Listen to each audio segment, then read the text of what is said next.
พุทธเจ้าได้มาปะมาพบมามาเล่าสู่บรรดาพ่อแม่พี่น้องพ่อออกแม่ออกศรัทธาตั้นสาธุชนคนดีทั้งหลายแล้วไผที่ยังบ่ลุกก็ลุกมาเห็นเน้อลุกมาได้แล้วตื่นมาได้แล้วญาติโยมท่านทั้งหลายหลับลุกเจ้ากินผักดังปายหลับลุกควายกินผักดังเก้าลุกเจ้าได้หลายลุกควายได้น้อยหลับลุกเจ้าเป็นเจ้าดังหลายหลับลุกควายปาเฮือลูกหลานเป็นหนี้เป็นข้าเนอตื่นมาอย่าเนอลุกมาอย่าเนอลุกเนอลุกเนอลุกลุกลุกลุกลุกตื่นตื่นตื่นตื่นตื่น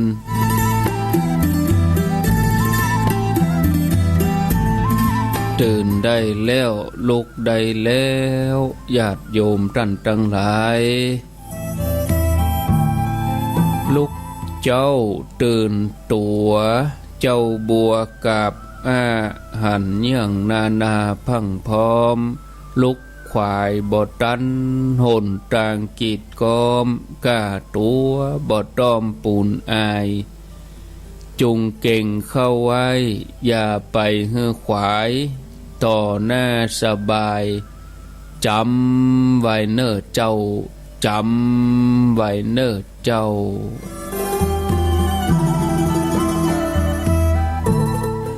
อรุณสวัสดิ์ธรรมะสวัสดีสวัสดียามเจ้าท่านผู้ฟังญาติโยมท่านสาธุชนทั้งหลายทุกคลื่นทุกสถานีสวัสดีเจ้าของวันพฤหัสบดีที่4เดือน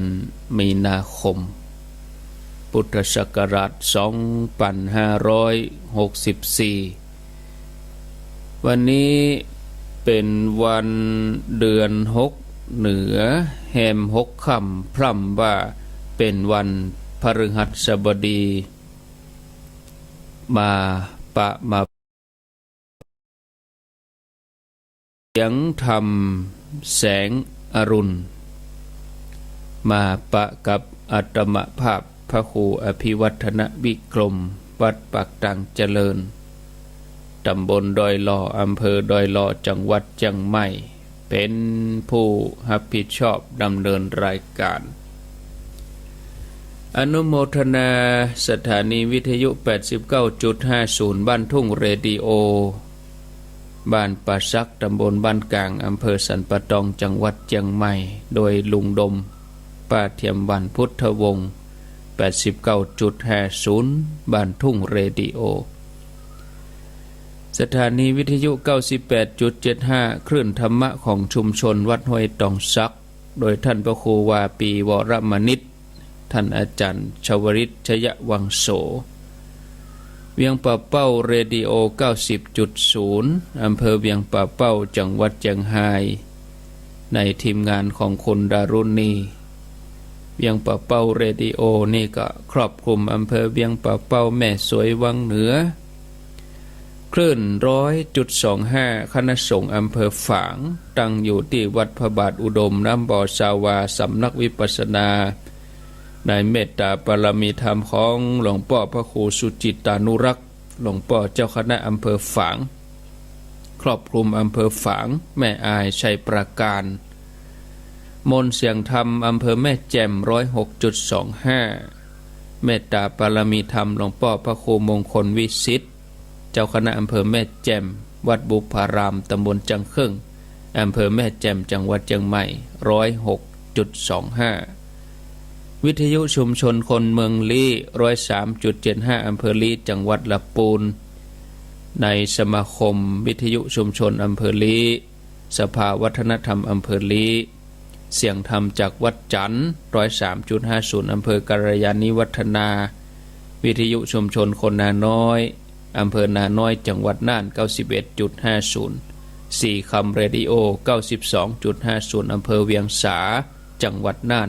ครอบคลุมอำเภอเวียงสาอำเภอตาวังผาอำเภอภูเพียงอำเภอเมืองจังหวัดน่านแล้วก็เสียงใสเรดิโอ FM 100.75 เสียงใสเรดิโออำเภอตาวังผาจังหวัดน่าน 104.50 สถานีวิทยุวัดฝ่ายหินตำบลสุเทพอำเภอเมืองเชียงใหม่วิทยุชุมชนคนเหนือเขื่อน 90.75 อำเภอฮอดจังหวัดเชียงใหม่ครอบคลุมอำเภอฮอดดอยเต่าจอมตองแล้วก็อำเภอลีบางตี้บางจุดน่านฟ้าเรดิโอ FM 101.75 น่านฟ้าเรดิโอครอบคลุมในโซนอำเภอเมืองเชียงใหม่ตำบลป่าแดดสลับปีห่างดงติดตามมาฟังที่ 101.75 104.75 วิทยุชุมชนคนต้นน้ำบ้านแม่เจดี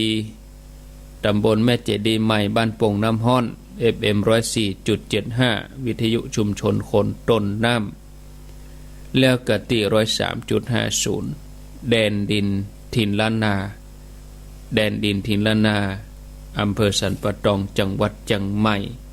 95.75 ล้านนาเรดิโออำเภอโสปราบจังหวัดลำปางก็ขออนุโมทนาในกุศลเจตนาของเจ้าของสถานีผู้อำนวยการดีเจเจ้าหน้าที่ทุกคลื่นทุกที่ทุกแห่งทุกสถานีการเผยแผ่ธรรมนั้นนับว่าเป็นหัวใจของการสืบอายุพระพุทธศาสนาแล้วก็เป็นการแสดงเจตนาต่อพุทธประสงค์อย่างแท้จริงซึ่งพุทธองค์ตรัสฝากวัตถุประสงค์ที่สำคัญให้แก่อรหันต์เจ้า60 รูปบอกว่าพระองค์ทรงตรัสไว้พวกเธอจงเที่ยวจาริกเพื่อประโยชน์และความสุขแก่มหาชนหมู่มากเพื่ออนุเคราะห์โลกเพื่อประโยชน์เกื้อกูลและความสุขแก่ทวยเทพและมนุษย์พวกเธอจงแสดงธรรมงดงามเบื้องต้นท่ามกลางและงดงามในที่สุดจงประกาศพรหมจรรย์พร้อมทั้งอรรถะพร้อมทั้งพยัญชนะครบบริบูรณ์อันนี้เป็นหลักการเผยแผ่พระพุทธศาสนาที่มีมายาวนาน 2,000 กว่าปีมาแล้วเจ้านี้มาปะกับอาตมาภาพก็จะได้อุจากับศรัทธาญาติโยมก่อนที่จะนำเสนอสาระธรรมะวันนี้ก็จะมาอู้ต่อคดีความของนายคำมณิจันทร์หลายท่านที่ติดตามวันจันทร์เวลา 5:00 เนี่ยก็คงจะตื่นมาได้ครับฟังวันนี้ก็จะมาต่อเนาะวันนี้คงจะอวสานนะศรัทธาญาติโยมทั้งหลายเรื่องเกี่ยวกับนายคำมณิจันทร์ที่มีคดีความติดตัวชำระเป็น1 คดีที่เอางัวไปคืนเปิ้นแล้วก็บ่ได้บอกเจ้าของเมื่อบ่ได้บอกเจ้าของก็เจ้าของก็ใส่โตดนาบโตดงัวหายขโมยมาลักเอาไปเมื่อคืนสืบสวนไปสืบสวนมาก็ปรากฏว่าเอางัวไปคืนที่บ่ได้บอกเจ้าของเพราะเก่งใจกลัวเปิ้นจะห้องกินข้าวเนาะก็เลยบ่ได้บอกเจ้าของงัวก็หันว่าเปิ้นจูงงัวมาคืนแล้วแต่กับตลปัดบอกว่าบ่หันบ่ฮู้หยังปัญญาเจ้าเมืองเกินไปเมื่อบ่หันก็ฮื้อบ่หันตลอดไปเอาแก่นตาออกถึง2เลยฮื้อชดใช้เอาไปเอามาก็โอ้กัวขอนายคำมณิจันทร์ฮื้ออภัยโทษขอพญาเจ้าเมืองอภัยโทษตกลงเป็นว่าบ่ต้องเสียแก่นตาถึง2ครั้งไปปอก็บ่ต้องฮื้อนายคำมณิจันทร์เสียกับปรับกรรมใหม่อันอย่างแล้วอันนี้หมายถึงคดีความคดีแรกก่อนที่จะมานำเสนอคดีความอันที่2 3 4 5ตามลำดับไปนั่น กะขออนุโมทนาชื่นชมในความร่วมไม้ร่วมมือความสามัคคีที่ต่างคณะสงฆ์อำเภอเวียงป่าเป้านำโดยหลวงพ่อพระครูนิวิตศิลสังวรเจ้าคณะอำเภอเวียงป่าเป้าพร้อมกับส่วนราชการมีท่านนายอำเภอเวียงป่าเป้าท่านนายวุฒิกรคำมาในอำเภอเวียงป่าเป้าพร้อมกับป่อหลวงป่อกำนันพี่น้องศรัทธาญาติโยมพุทธศาสนิกชนเปิ้นได้ร่วมกันปฏิบัติธรรมเข้ากำณที่ว่าการอำเภอเวียงป่าเป้าเจ้านี้ก็เจ้าสุดท้ายละตะคืนอาตมาภาพเขาก็ไปพบปะบรรยายธรรมให้ข้อคิดเล็กๆน้อยๆก็เรียบร้อยผ่านไปด้วยดีครูบาอาจารย์ที่ไปทำหน้าที่ก็มีหลายรูปหลายตนไปด้วยกัน6-7 ตนเนาะตะคืนก็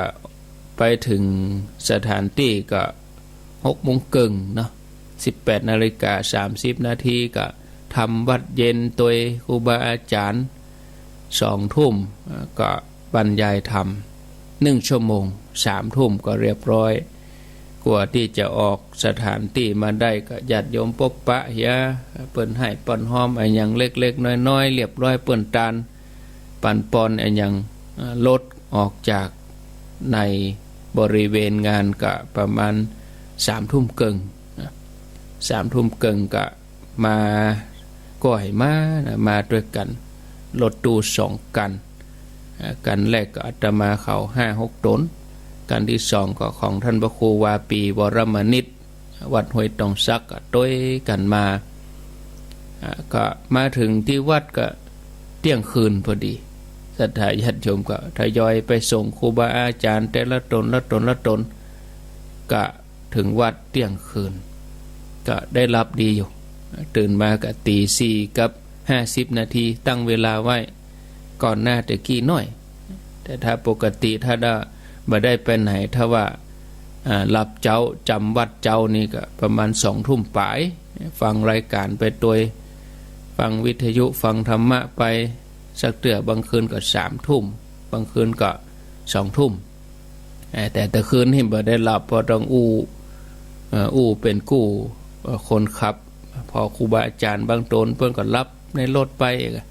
อาตมานั่งหน้าก็ต้อง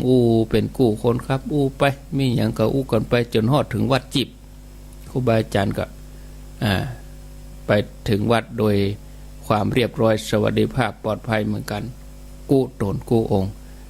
อันนี้ตะคืนผ่านไปจบไป1 งานวันนี้ก็เดียว18:30 น.จ้องเกียมตัวแล้วญาติโยมนะ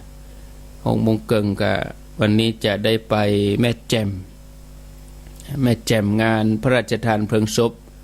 พระครูวิโรธพดุงศาสตร์อดีตเจ้าวาดวัดแม่ปานตำบลจังเครื่องอำเภอแม่แจ่มเดินทางวันนี้ก็18:30 น. 7 โมงไปถึงปุ้นกับ8 โมงปลาย9 โมงเนาะเปิดทำพิธี9:30 น. ก็ต้องไปเจ้าน้อยเพราะเราอยู่ไกลกว่าจะขึ้นอินทนนท์กว่าจะลงไปแม่แจ่มแห่งเนี้ยใช้เวลาประมาณร่วมเกือบชั่วโมงปลายไปถึงปุ้นก็ปะได้ปิกก็คงมันแรงวะนะได้ปิกก็คงจะค่ำวะนะญาติโยมทั้งหลายเนาะวันนี้มืดปุ้นกับโอ้โหเพราะงานเปิ้นจะไฟพระราชทานมาบ่าย 3เพื่อจะตอดพระบางสกุลอันยังเรียบร้อยก็ออกจากงานก็เท่าอยู่ปะ5 โมงแรงบุญนะมาถึงวัดก็6 โมงปลาย18:30 น.สำหรับวันนี้ก็แต่ว่าอยู่เวียงป่าเป้าวันนี้ก็จะไปแม่แจ่มเนาะอันนี้ญาติโยมท่านสาธุชนทั้งหลายก็ยังควรน้อยรายการไม่ได้จัดเนาะแต่ว่าก็ฝากท่านชัยวัฒน์เปิ้นไว้วันนี้ก็ตามรายการเปิ้นพอดีวันการแต่วันซืนก็เมื่อวันก็ไม่ได้จัดบ่าย 3ปิกเข้ามาวัดบัดตัน3 โมงก็ยังอยู่ที่งานอยู่ศรัทธาญาติโยมมันพวกเปิ้นก็มีนะมันพวกก็มีสอบธรรมศึกษาทั่วประเทศเลยนักเรียนละอ่อนนักเรียนคารวะญาติโยมที่เปิ้นสอบธรรมศึกษา กับวันพุธเพิ่นจะมีการสอบกันวันค่ำก็ต้องไปปฏิบัติงานนอกวันพุธในครูบาอาจารย์คณะสงฆ์ครูนักเรียนวันพุธนี้แต่ละสำนักเพิ่นก็จะมีการสอบกันแล้วก็ทางจังหวัดเชียงรายนี่เปิ้นจะมีงานสำคัญอาตมาเขาถ้าบัดติดที่ไหนก็จะไปเหมือนกันนะวันที่21แต่ว่าติดภารกิจแต่ครูบาอาจารย์บางรูปเปิ้นก็จะไปอยู่งานปล่อยหลวงที่วัดปะแงะเปิ้นมีวันที่21ปะแงะนี่อาตมาเขาจะไปวันที่20วันที่20นี่ปล่อยหลวงวัดปะแงะวัดปะแงะเวียงเป่าพุ่นวันที่21นี่ก็อันนี้ก็ตังเพก็ติดงานกันงานทำบุญครบ50วันครบ50วันนี่ที่วัดพระพุทธบาทห้วยต้มงาน50วันนี่เปิ้นว่าเป็นงานทำบุญบำเพ็ญกุศลปัญญาสมวาน50วันหลวงปู่พระครูพินิจสารธรรมครูบาพันธ์พรหมเสโนที่วัดพระพุทธบาทห้วยต้มวันที่21มีนาคมพอดีแต่ครูบาอาจารย์บางรูปเพิ่นก็จะไปร่วมแต่ญาติโยมคณะสงฆ์จังหวัดเชียงรายเพิ่นก็ไปวันที่21ที่พุทธมณฑลจังหวัดเชียงรายอำเภอแม่ลาวพุ่นน่ะที่พุทธมณฑลพุ่นนี่ได้ท่านญาติโยมหลายคนก็จะไปตัวเนาะกิจกรรมช่วงนี้ก็ขี้คายแล้วนะญาติโยมปลอดภัยแล้วมีอย่างที่จะเป็นอุปสรรคเนาะเปิ้นก็คือมีการจัดกิจกรรมอันยังพ่องแล้วโดยความปลอดภัยก็มีมาตรการป้องกันตัวเองไว้ก่อนหน้านี้ก็ใส่หน้ากากไว้น่ะดีญาติโยมเนาะการตึงควันตึงหมอกควันตึงฝุ่นตึงอย่างนะญาติโยมท่านผู้ฟังก็ปลอดภัยดี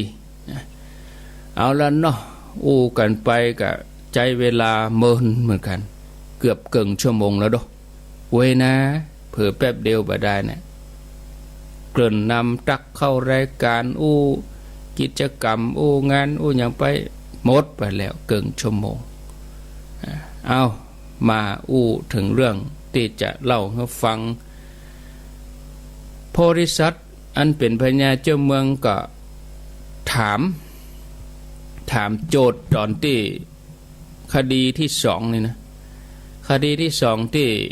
ทำให้ภรรยาแท้งลูกคือเจ้าหมู่ที่เป็นสหายกันเนี่ยเกิดใจกับนายคำมณีจันทร์ก็จะไปเปิ่งไปแอวหาเจ้าหมู่เอาอย่างมาต้อนรับดีเข้าก็บ่มีเตื้อกูเตื้อก็เกียมไว้สำหรับ2คนวันนี้มาหลายก็เลยบอกภรรยาว่าไปเอาเข้ามาต่ำเอามันหุงมาประกอบอาหารภรรยาก็กุลีกุจอขึ้นไปบนหลังเข้าพอเลิศคันใดตกได้รับบาดเจ็บที่สำคัญก็คือภรรยานี่ตั้งครรภ์แท้งลูกไปเจ้าหมู่นี่ก็เลยใส่โทษว่านายคำมณีจันทร์นี่บุบตีภรรยาของเขาแล้วก็ทำให้ได้แทงลูกไปมาถึงตอนนี้ก็จะเล่าให้ญาติโยมเขาฟังว่าพญาเจ้าเมืองโพธิสัตว์เจ้าขณะนั้นเปิ้นยังเยาว์วัยอายุเปิ้นบ่นักพระองค์ก็ตรัสถามโจทย์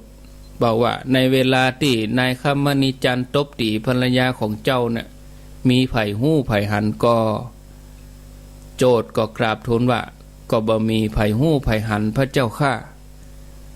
พระองค์ก็ทรงถามต่อไปถามว่าถ้าอย่างนั้นเจ้าจะฮื้อเฮาเนี่ยจะใดนะ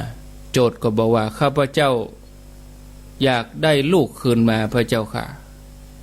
เพราะนายคำมณีจันทร์นี่บุบตีภรรยาของข้าพระองค์จนแทงลูกไป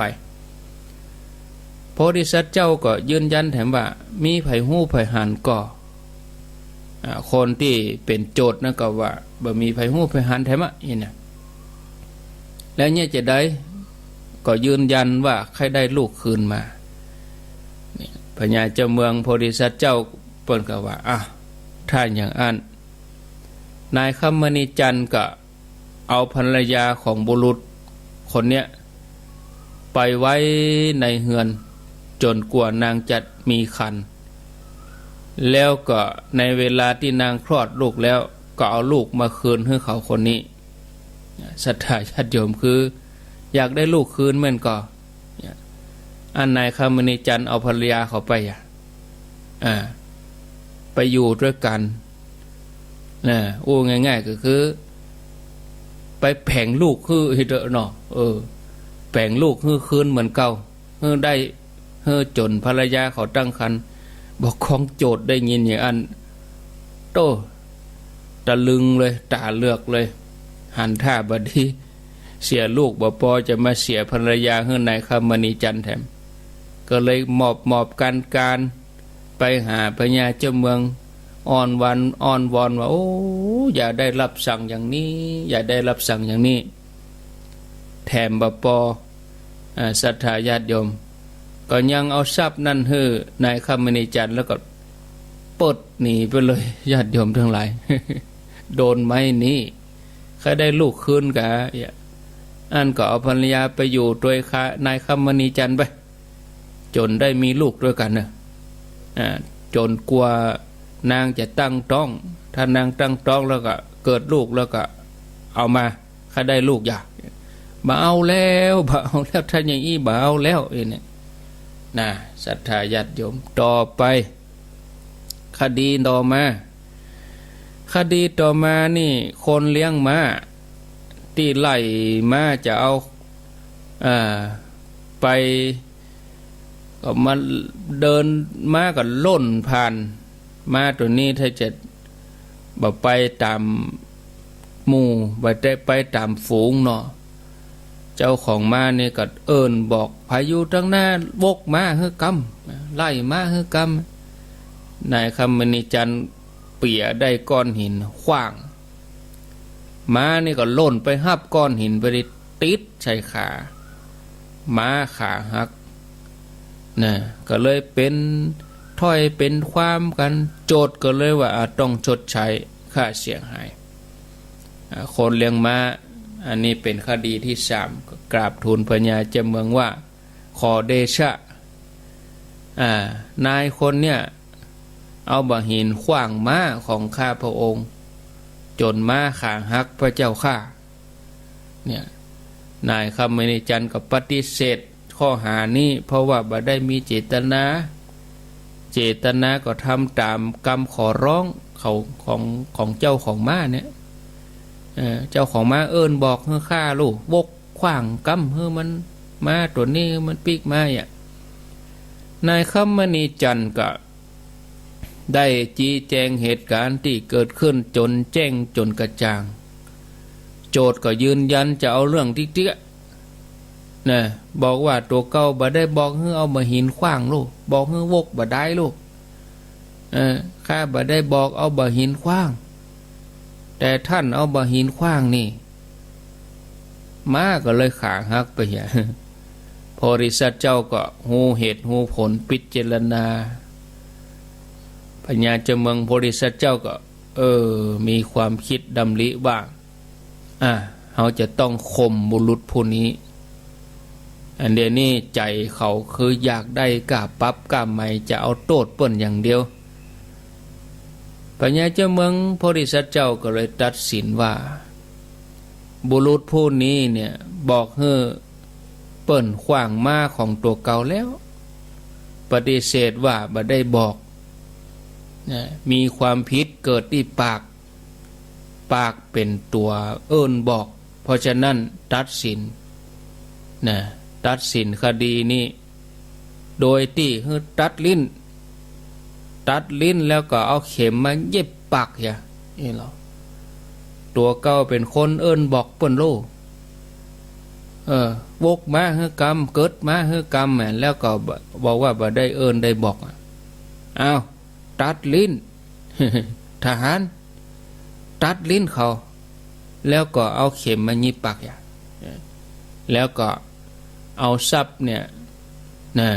ปันหนึ่งแล้วก็เฮือนายคำมณีจันทร์นี่ ชดใช้ค่าเสียหายทรัพย์1,000กหาปณะมอบไปโจทย์ได้ยินคำตัดสินนี้อีกก็ตกใจกลัวได้โดนตัดลิ้นน่ะตัดลิ้นบ่พอยิบปากให้มาโคก็เลยว่าบ่เอาแล้วอ่ะบ่เอาโทษนายคำมณีจันทร์แล้วให้อภัยไปปอก็มอบทรัพย์ให้นายคำมณีจันทร์กลัวโทษกลัวอาญาแล้วก็เอ็นไปเลยหนีออกจากห้องวินิจฉัยคดีต่อมาเรื่องราวที่นายคำมณีจันทร์เกิดว่าโอ้จะด่าตัวเก่าเนี่ยมันลำบากเหตุแต่เนอเกิดจะฆ่าตัวตายไปกระโดดหน้าผาซ้ำไปโดดเต่งใส่คนเท่าเพื่อกำลังสารสาดอยู่ปื้นเก้าไม้โดดลงไปเต่งใส่คนเท่าตายนานตัวเก่าจะฆ่าตัวตายไปเอาเปิ้นตายลูกของคนที่กำลังแปลงศาสตร์แปลงเสือนะก็ฟ้องร้องพญาเจ้าเมืองว่าขอเดชะนายคำมณีจันทร์นี่เจตนาฆ่าป่อของข้าพระองค์ถึงแก่ชีวิตถึงแก่ความตายพระเจ้าข้าพญาเจ้าเมืองโพธิสัตว์เจ้าก็ซักถามก็ได้ความแจ้งถึงสองฝ่ายพระองค์ก็ถามโจทย์ว่าท่านจะให้เฮาลงโทษจำเลยอย่างใดโจทย์ที่กล่าวหาก็กราบทูลว่าตัวข้าพระบาทนี่บ่อยากได้ยังใครได้ป่อคืนมาอยากให้ป่อชีวิตป่อได้ชีวิตคืนมาอยากให้ป่อปิกคืนมาพระเจ้าข้าอยากได้เท่านี้พญาเจ้าเมืองก็ตัดสินพอที่จัดเจ้าก็ว่า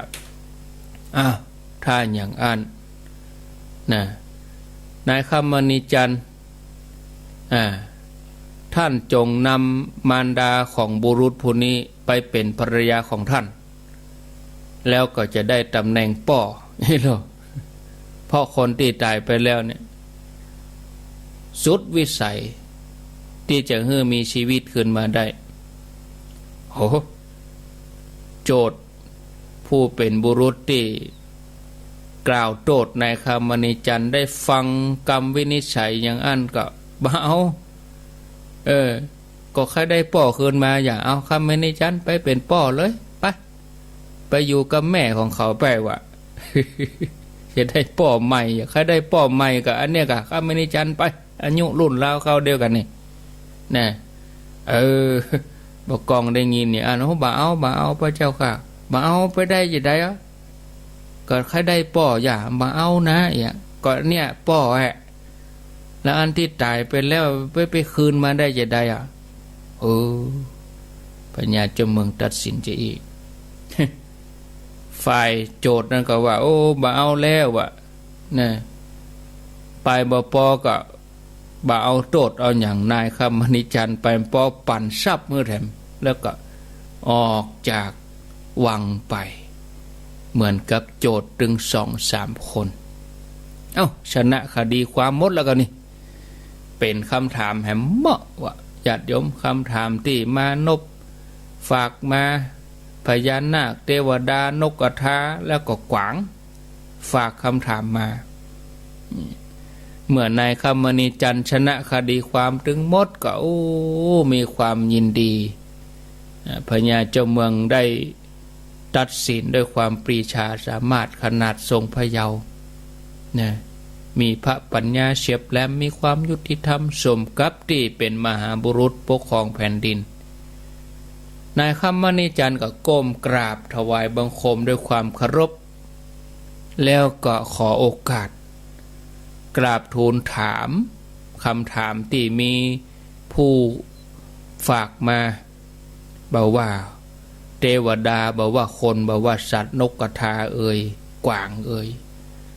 ในระหว่างที่มีผู้ฝากคำถามมาถึงพญาเจ้าเมือง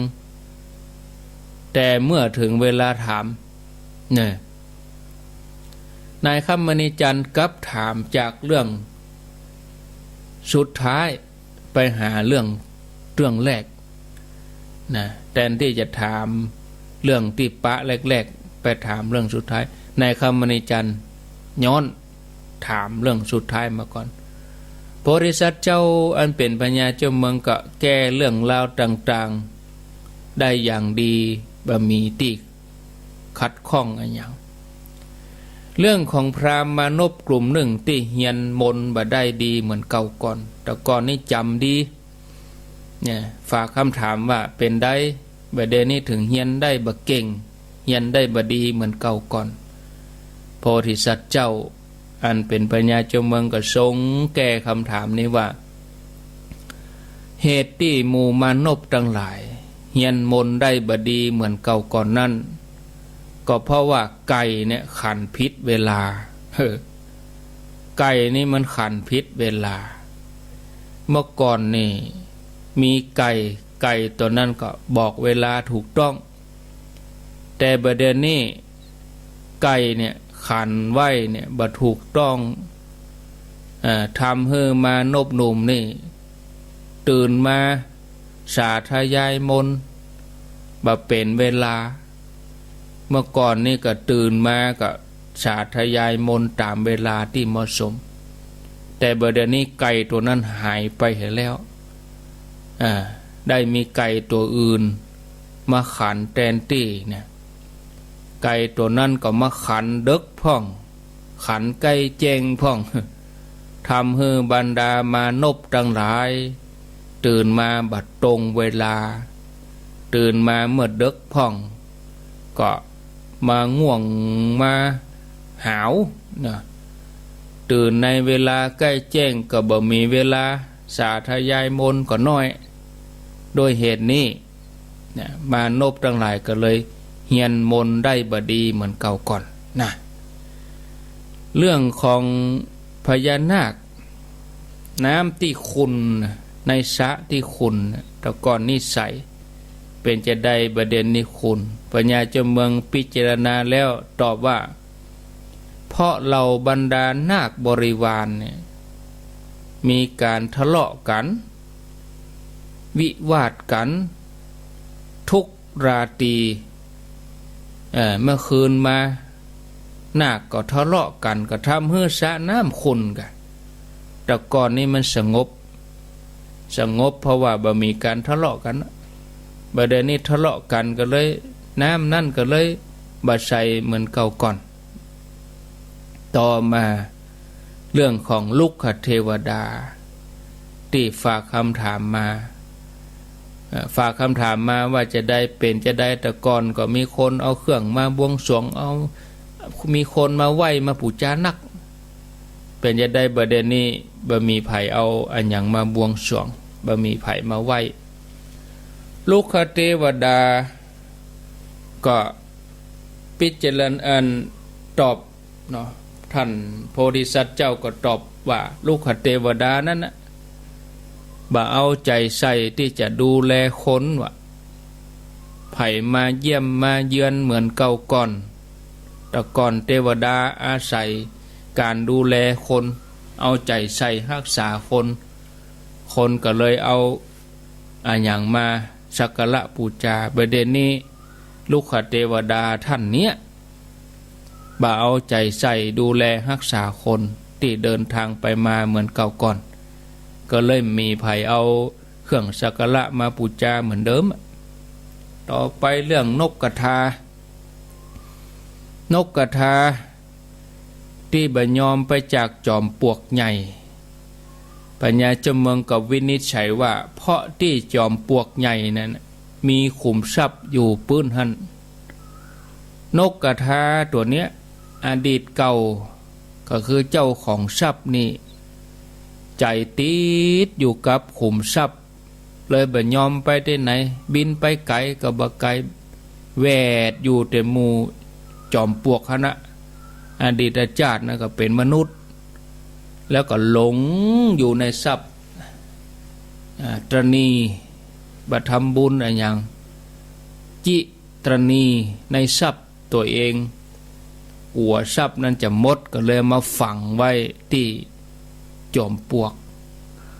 ตายจากมนุษย์ไปก็มักเป็นนกกระทาบินแวดไปแวดมาที่จอมปลวกนี่เพราะว่าจิตติดผูกพันกับทรัพย์ในจอมปลวกนี่นั่นต่อมาเรื่องเล่าของกวางที่ชอบกินกันหญ้าปืนต้นไม้เนี่ยบ่ยอมไปกินที่ต้นไม้อื่นพญาเจ้าเมืองก็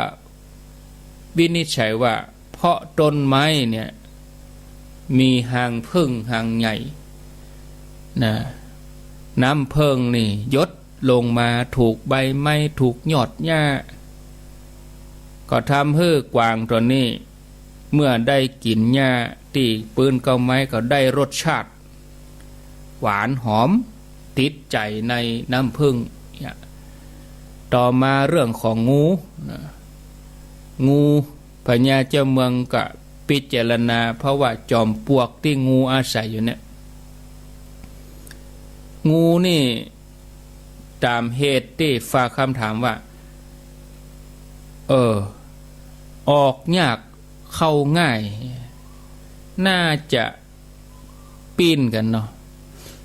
ตอนออกนี่น่าจะง่ายเพราะว่าตัวผอมอะเมื่อไปกินอาหารมาแล้วตัวตุ้ย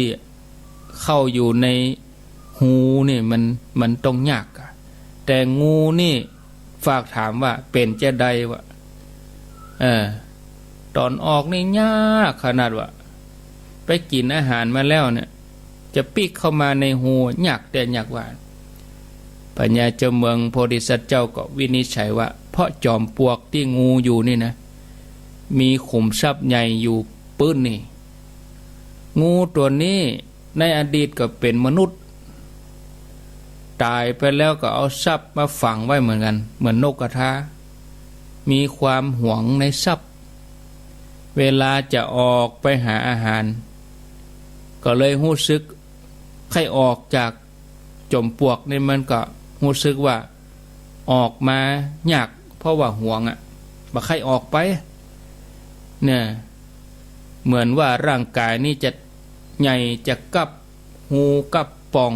จะออกไปแต่ขาปีกมาคิดถึงแต่ทรัพย์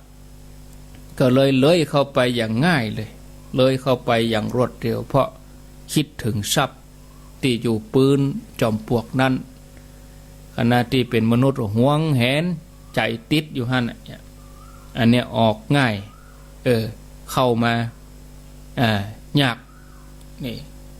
ออกยากเข้าง่ายกันเนาะออกยากก็คือว่ากึดยากจะออกไปจะเข้ามาง่ายเพราะว่าใจติดทรัพย์ต่อมาเรื่องของสตรี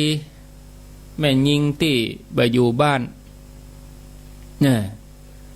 ปัญญาเจ้าเมืองวินิจฉัยว่าเพราะสตรีผู้นั้นที่ไปอยู่บ้านเพราะว่าผิดศีลข้อ 3ไปมีจู้อยู่ในบ้านระหว่างบ้านสามีกับบ้านของมารดาบิดาเวลาเธอคนนั้นคิดถึงพ่อใจที่มีจู้ขึ้นมาก็ลาสามีบอกว่าจะไปค้างที่บ้านพ่อบ้านแม่แต่เธอก็ไปพักระหว่างทางบ้านใจจู้ก้อยไปบ้านพ่อแม่หลังจากนั้นเมื่อคิดถึงพ่อใจจู้ขึ้นมาแถมก็ลาจากพ่อจากแม่ปีกมาพักอยู่กับพ่อใจจู้2 วัน 3 วันถึงจะไปบ้านสามีเนี่ยถึงบ่ได้อยู่บ้านตัวเก่าด้วยก็บ่ได้อยู่บ้านตัวเก่าแท้ๆก็บ่ได้อยู่นะบ้านอยู่ตัวสามีตัวเองแท้ๆก็บ่ได้อยู่สาเหตุนี้ต่อมาเป็นเรื่องของผู้หญิงงามเมืองผู้หญิงงามเมืองก็คือโสเภณีก็คือแม่หญิงบริการทั้งหลายนางโลมทั้งหลายเนี่ยเปิ้นว่าผู้หญิงงามเมืองเป็นจะได้เมื่อเก่าเมื่อก่อนเนี่ยมีก็คนติดต่อมีก็ลูกค้าเองได้รับก็จ้างอย่างดีเป็นจะได้ประเด็นนี้บ่มีภัยมาราคาก็ตก พญาเจ้าเมืองวินิจฉัยว่าเพราะแม่หญิงคนนั้นหับก้าจ้างของบุรุษคนหนึ่งแล้วแต่กลับไปร่วมอยู่กับบุรุษที่มาเมื่อลูนนะหันว่าเปิ้นเฮือกาจ้างแปลงกว่าเฮือเงินนักกว่าเมื่อเธอทำอย่างนี้บ่อยครั้งก็เลยมีภัย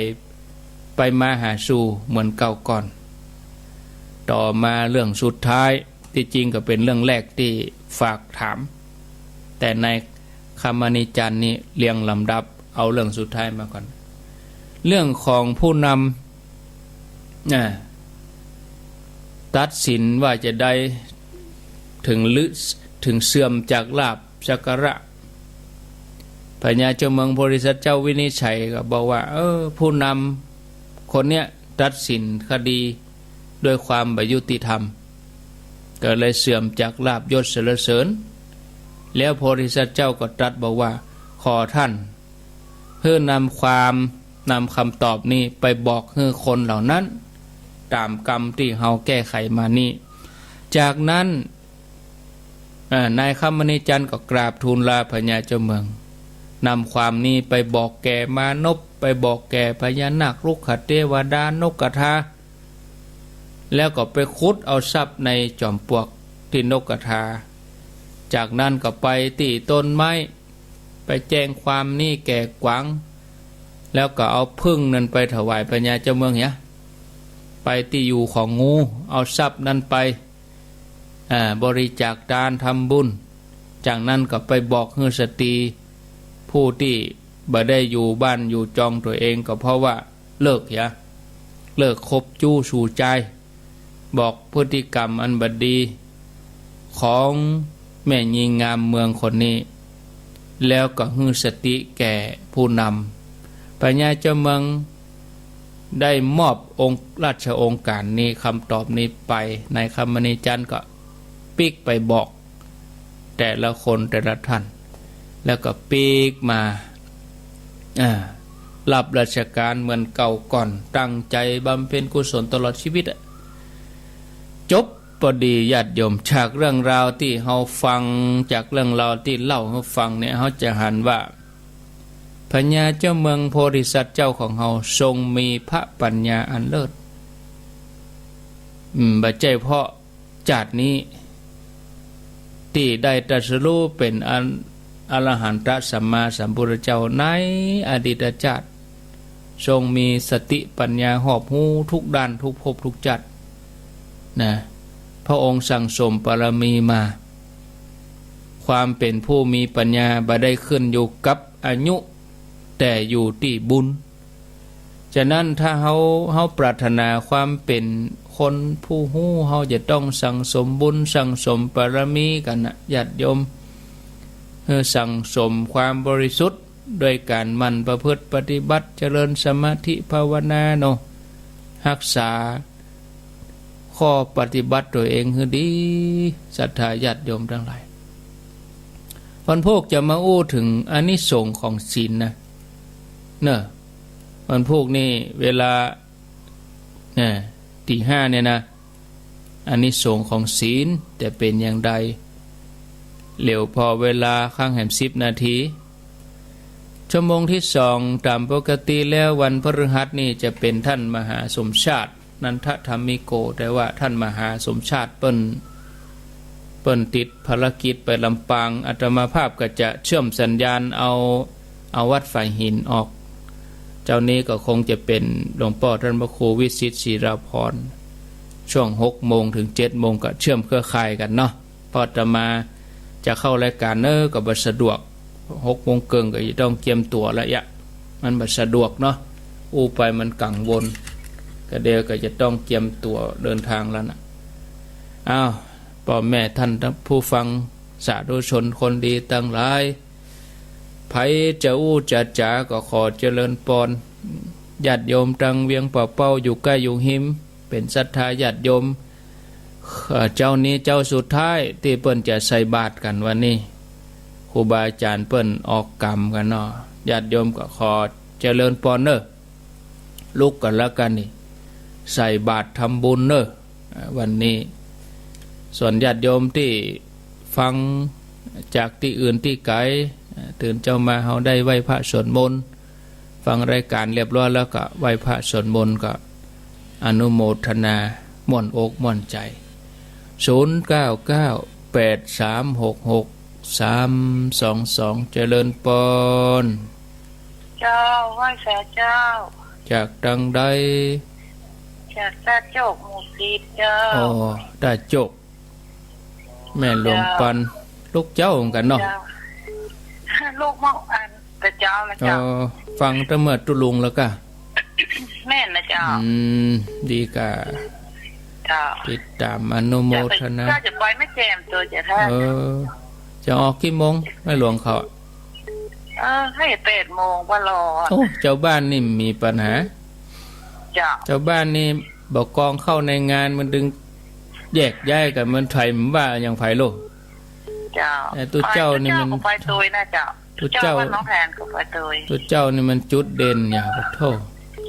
เจ้าบ้านนี่มันเหมือนกันหมดบอกกองเตียวไปมันก็ศูนย์คนหลายแล้วโลกลงงานไปปุ๊บมันก็แยกย้ายกันไปแล้วนี่โมทนา